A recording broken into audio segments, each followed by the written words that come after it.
35, 355, 0. D'accord? Et après, c'est ça.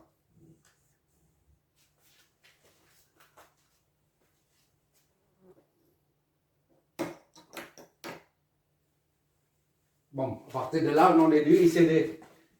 ICD, là, c'est là, moins IAB sur N. Moins ça. Moins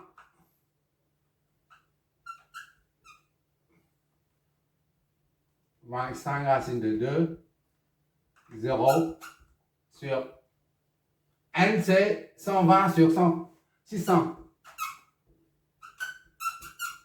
D'accord? Qu'est-ce que ça nous donne?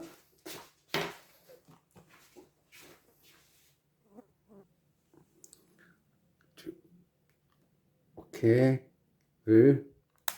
Ça donne ça. Donc, c'est déphasé là. Moins. Modulo efface, tu verras, c'est. Voilà. 180. 176 et 180 degrés. Donc, tout ça. Là, c'est égal à moins 116.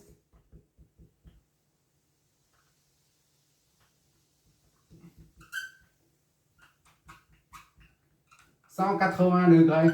Donc, I, CD, est égal à 180 degrés. Voilà.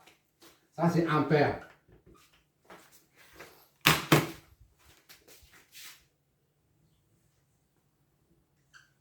Là, c'est avec la phase. Ça, avec la phase aussi. D'accord? Bon, on va se servir de la loi des nœuds à ce niveau-là, au nœud A. On a V, I2, I1 plus I2 est égal à I0. Tu vois des nœuds là?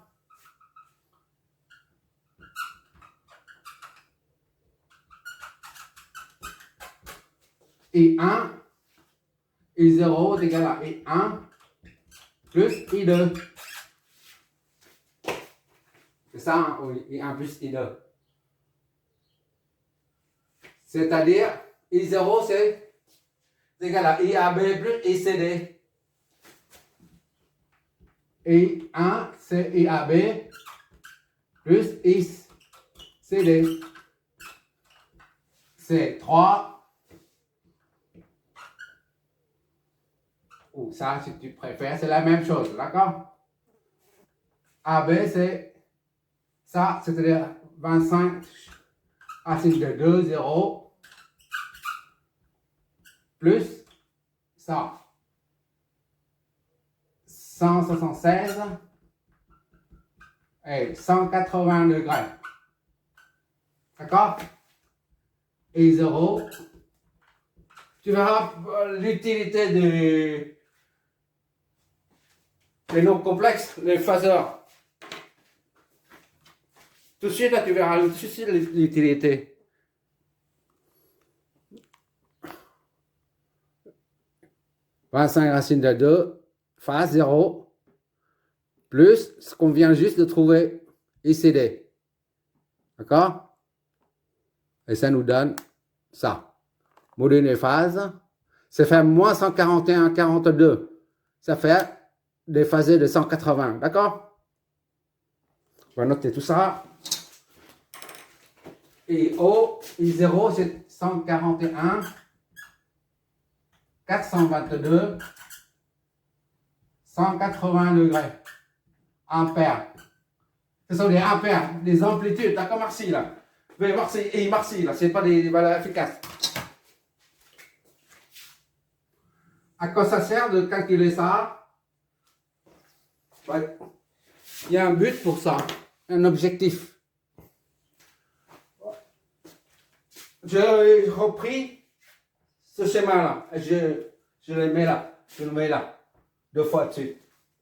Pourquoi on a utilisé ces modules des phases là? Tu as bien vu tout à l'heure, on a supposé qu'on était on a supposé une alternance quelconque. D'accord? Que ce soit l'alternance soit positive ou négative, ça n'a pas d'importance. Et on se dit, voilà, pendant l'alternance N, le courant I0, I1 et I2 s'orientent de cette façon-là. D'accord?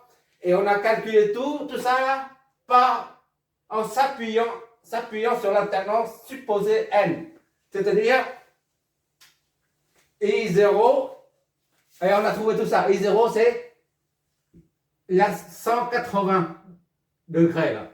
Ça, ces trois valeurs-là correspondent à l'alternance N supposée des deux. D'accord? Or, on a mis I0, on a supposé I0 dans ce sens-là. Et maintenant, on voit un déphasage. Donc, c'est dans l'autre côté, vers l'autre côté. I0, c'est comme ça. D'accord? I0, c'est comme ça. C'est 0 degré. C'est 141,4 et 0 degré. D'accord? Parce que dans le sens contraire. Et ICD, c'est 180. C'est dans le sens contraire. Il y a un déphasage. Ça, c'est pour l'alternance N. D'accord? 180 ICD, on a supposé CD dans ce sens-là. Maintenant, il faut réorienter. ICD ou ici, c'est la même chose. ICD. C'est 176, 700. Allez, hop. 0. Tu te rappelles tout à l'heure, on a supposé IAB 0 là. La tension aussi là, c'est 0 là. Et enfin, IAB. IAB, c'est d'ici à là. IAB, il n'y a pas de l'inversion du sens du courant AB. AB, c'est I1 là. Donc, IAB va comme ça. Toujours de A vers B. D'accord? IAB. AB. Voilà. Là, 35,355, 0. Voilà. Ça, c'est l'alternance N. N. D'accord? Et maintenant, l'alternance N plus 1, et bien c'est, tout ça change. N plus 1, alternance N plus 1. D'accord? Et bien, ça va dans l'autre sens. Parce que le courant sinussoidal, d'accord? Plus, moins, ou moins, plus. Maintenant, c'est I0, c'est dans ce sens-là. 141,4. C'est ça, hein, 42. Et 180 degrés. Ça s'inverse. Et là, ça sort. Ici, là. Et CD est égal à 176,700. 180. D'accord? Et là, ça fait vers le haut. Et AB. Maintenant, c'est 0. 180 aussi. AB est 35,355. 180. C'est-à-dire l'alternance N, le courant, pendant l'alternance N, le courant I, somme, est égal à ça, plus ça. D'accord? L'alternance N plus 1, c'est pareil. ICD est égal à ça, plus ça. Pourquoi on doit détailler tout ça? Parce que dans un autotransformateur, il arrive très souvent de voir un autotransformateur où la bobine, le diamètre des câbles de la bobine primaire ou secondaire sont différentes à cause de l'intensité qui circule dedans. Tu vois, bien ici, il n'y a que 35 ampères. Ici, il y a 176 ampères. C'est beaucoup. Ça signifie que le diamètre de la bobine, là, le diamètre de chaque conducteur, la bobine est comme ça, là. Voilà.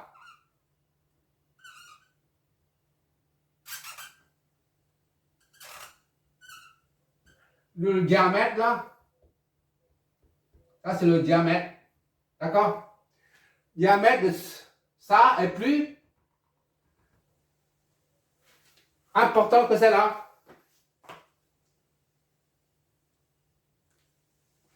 On voit très souvent dans un autotransformateur, le diamètre des câbles est différent d'une bobine à l'autre. Et seulement avec le déphasage qu'on voit, lorsqu'on calcule avec ça, on voit mieux. La première fois que j'ai ouvert un transformateur, autotransformateur, j'ai vu que le diamètre des fils ici, là, qui forment la bobine ici, là, est différent de celui qui forme la bobine du primaire. Et j'ai pas compris pourquoi. Et maintenant, grâce à ça, là, on voit ICB. Tu vois là, avec la supposition, on a I0 est égal à ça, ICD plus AB. D'accord? Mais une fois calculé les phases, moduler les phases, ça ne correspond plus du tout à ça. C'est plutôt ICD qui est la somme de ça plus ça. D'accord? ICD est égal à la somme de ça, de I1 plus I0. ICD est égal à la somme des deux là. ICD qui sort est égal à la somme des deux qui entrent. D'accord? 141,4 plus 35,3, c'est égal à ça. D'accord? Mais on a supposé dès le début que I0 est égal à I1 plus ICD. D'accord? La supposition est fausse, mais il faut bien supposer, il faut une base dès le départ. On s'appuie sur la base pour raisonner. Donc, dans l'avenir, si tu ouvres un autotransformateur et tu vois que les diamètres des câbles sont différents, les diamètres des bobines sont différents, eh ben, tu n'auras pas de surprise. D'accord? Maintenant, la puissance maximale. On sait tout de suite, c'est ça, VF, on a dit VF fois IF, c'est ICD fois VA. On a fait tout à l'heure. Bon, je vais effacer ça. Je vais effacer ça. Je vais voir. On va déterminer maintenant la puissance apparente maxi disponible aux bornes de sortie dB. D'accord? S est égal à VA efficace fois I CD efficace. D'accord? Voilà. Il y a plus d'encre.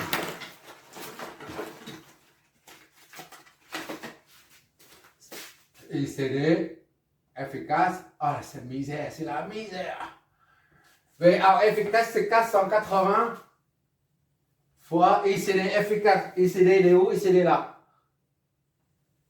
176, 700 divisé par racine de 2 pour avoir la valeur efficace. D'accord? Donc, qu'est-ce que ça nous donne? 480 divisé par 76 divisé par racine de 2. Voilà. Oh, froid.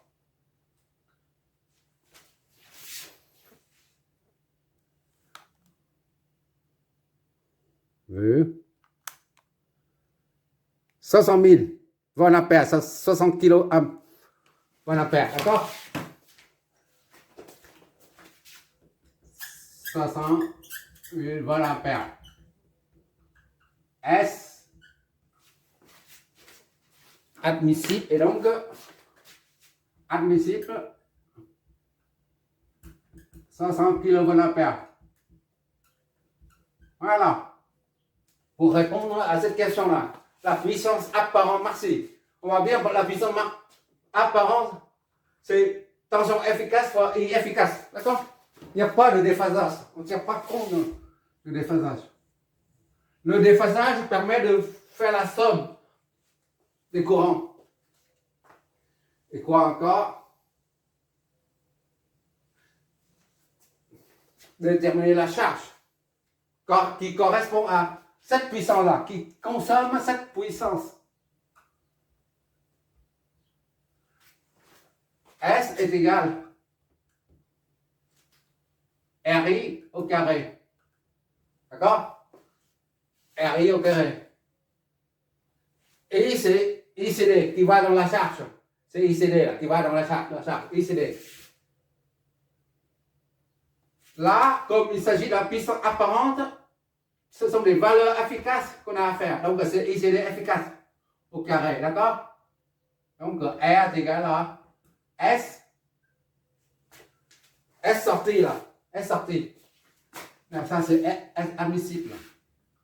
Admissible, voilà. S admissible divisé par ICD au carré. Au carré. Soit 60 divisé par ICD. Ça au carré. Racine de 2. D'accord? Tout ça au carré. Donc, R.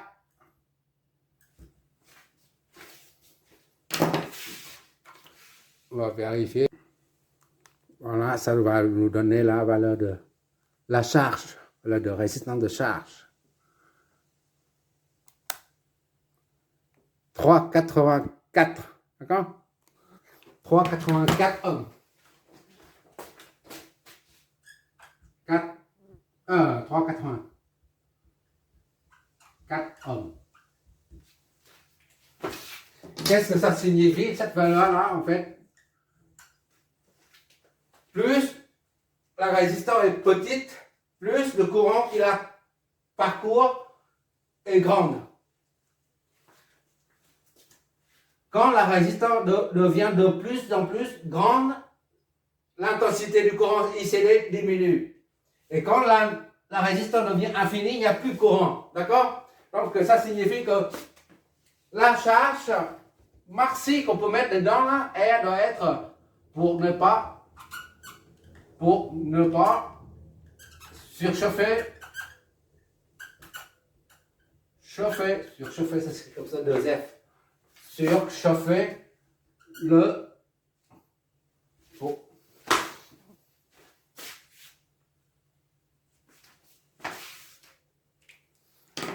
pour ne pas provoquer une surchauffe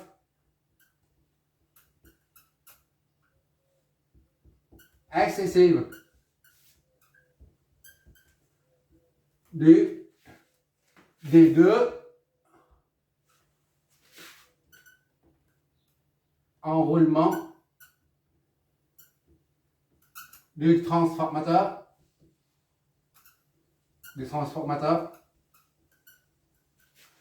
R doit être supérieur ou égal à 3,84 ohms. D'accord? R est égal à 3,84 ohms.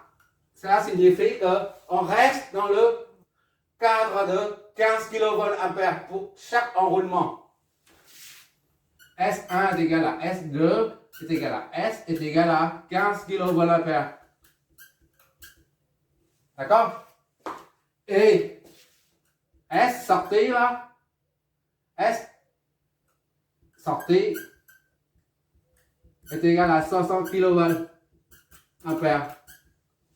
D'accord? Autrement dit, on a quadruplé la puissance du transformateur conventionnel qui est de 15 kVA. Normalement, on n'a que 15 kVA disponible, mais là, grâce au câblage en autotransformateur, on obtient 60 kVA à la sortie. D'accord? On a quadruplé en fait.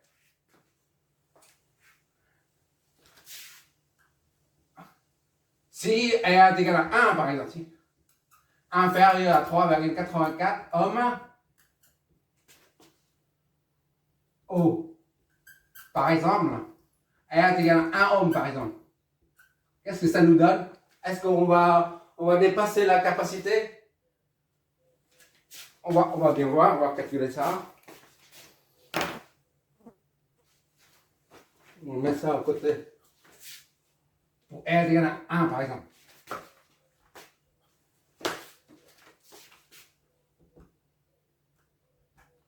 R est égal à 1 ohm.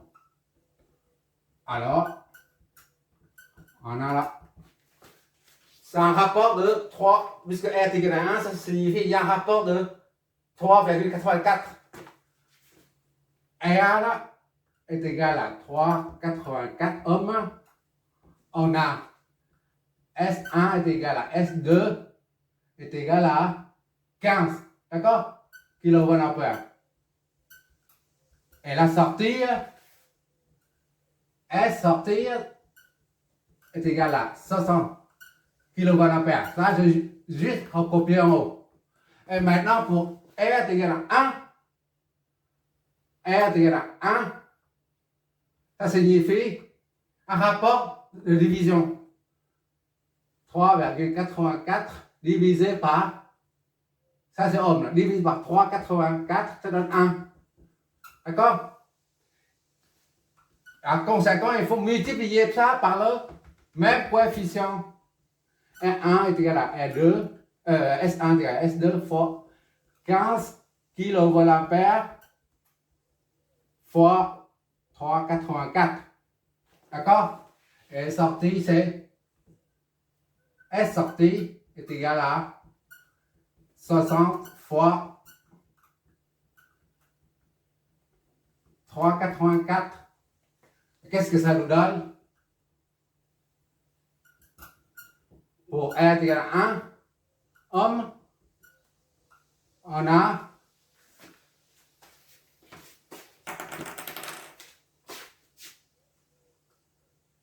15 fois 3,84.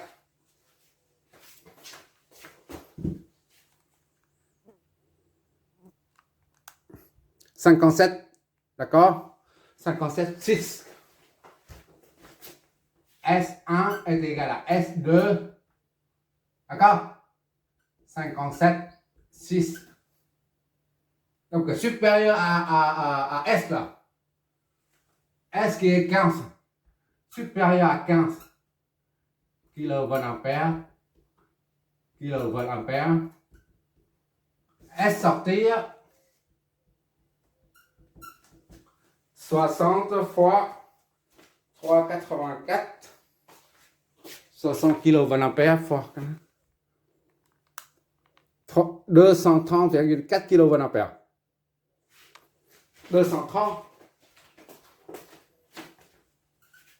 230,4 kVA.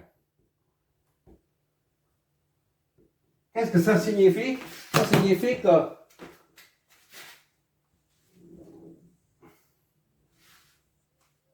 pour que lorsque R est égal à 3,80 supérieur ou égal à 3,84 ohms, le transformateur ou l'autotransformateur, c'est pareil au même, fonctionne normalement. Il n'y a pas de surchauffe excessive. D'accord? Mais dès que quand la résistance de charge est à 1 ohm, et ben ça dépasse complètement. Là. C'est 15 kVA seulement. Mais là, il va tirer parce que le courant sera trop important. La puissance au primaire comme au secondaire extra est égale à 57,6, c'est supérieur à 15 kVA. Ce qui provoque une surchauffe. D'accord? Et le transport sera détruit. Les deux enroulements seront détruits. Le constructeur nous donne ça pour dire, voilà, il faut limiter la puissance, non pas à la sortie, mais la puissance de chaque absorbée ou fournie par chaque enroulement du transformateur. Là, ça correspond à ça et ça. La puissance emmagasinée par chaque bobine est limitée à 15 kVA. Ici, on a 15 000 VA, d'accord? Là, c'est bon. Et on obtient 60 kVA. On n'a qu'à quadrupler la capacité réelle. Mais ça ne provoque pas de surchauffe. Tandis que là, si on règle la charge à 1 ohm seulement, alors là, on obtient 230,4, mais quelques secondes seulement. Parce qu'après, ça va court-circuiter à cause du. Comment dire, la peinture on appelle ça, c'est pas la peinture, mais c'est